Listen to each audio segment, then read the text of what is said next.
isn't this whole place so spectacular? Just look at these vintage photographs, these delicate crockery, the clocks, and amidst all of this, we have these wonderful pieces of clothes. Readers, we are at Sabyasachi studio, and as I look around, this one question comes to my mind is, Pritha, when does fashion exactly become art? See, right now, Shine, it definitely looks like art. This beautiful kantha stitch, this lovely Banarasi weave. But the question that comes to me, to my mind, is that how long does it remain art? In its ultimate consumption, high fashion with its high price tags, the way it's consumed, does it really validate it? Its ultimate consumer, will it be that discerning person who could truly appreciate its aesthetic value? So that's the question. So these and many such questions are what our issue deals with this month, the November's edition, which is called the F word, Fashion Dialectics. So it really, there are 4 essays in an interview which looks at the core of the fashion machinery today. It looks at fashion as politics, fashion as art, fashion as business, fashion as ideology, fashion as an individuality, fashion as a collective. So all of these ways fashion has been explored in this issue. And let us start with talking about the interview. Nidhi spoke to Kaulal Datta, who's a fashion designer from Kolkata, who's defied so many traditions, broken so many stereotypes. Absolutely. Kaul's own fashion sense, his own personal style is much more spoken about in the media than his works. And by choosing not to present his collection season after season on the runway, and instead presenting it to an intimate audience in art galleries or in smaller spaces, you wonder what's playing on his mind. Is he trying to debunk notions there? Is he trying to eschew stereotypes, or is this his idea of humor or satire?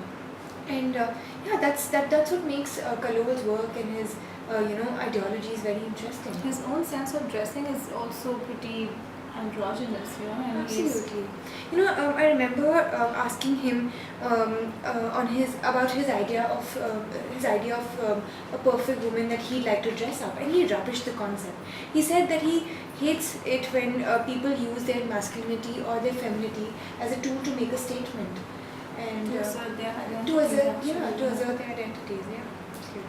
And to think that we are sitting at this store, Sabyasachi store, tradition as we know of it, and you've interviewed Kaulal Datta, who has defined tradition. So that's where the contradictions and the dialectics lies. Absolutely. Coming to the dialectics, just to talk a bit about the cover. This cover art is by Zohra Rehman. She's this very young, talented artist based out of Pakistan, and she's titled this painting Superwomen. So now these women who are flying, they're using their burqa as a cape which propels movement and not as a shroud which suffocates them. But at the same time, you will see that these women have bared their bodies as well.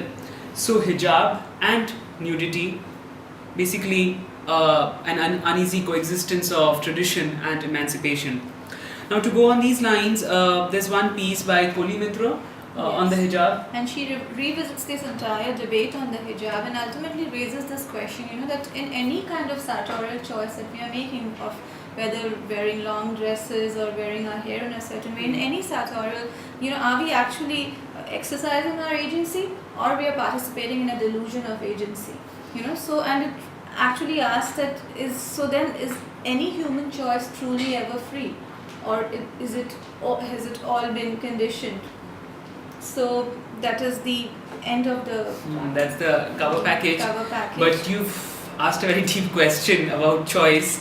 But readers, we just hope that you choose to purchase our magazine, and along with the cover on fashion, we have our regular columns as well, our regular stories, features, photo essays. So do buy our magazine and give us your feedback. Thanks so much. thank you so much.